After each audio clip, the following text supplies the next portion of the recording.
L'amitié entre l'Europe et Taïwan est en pleine construction.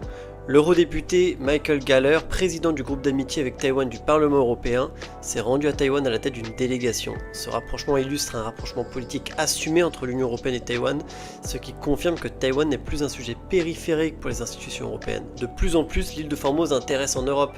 Le président Lai Ching-te en a profité pour rappeler que le dialogue UE-Taïwan s'est nettement intensifié tant sur le plan parlementaire que politique. Et ça, c'est pas anodin du tout. Il y a une vraie volonté de coopération des deux côtés et c'est une excellente chose. Les échanges institutionnels réguliers montrent que Taïwan est désormais intégré aux réflexions européennes sur la sécurité, la démocratie et la résilience stratégique.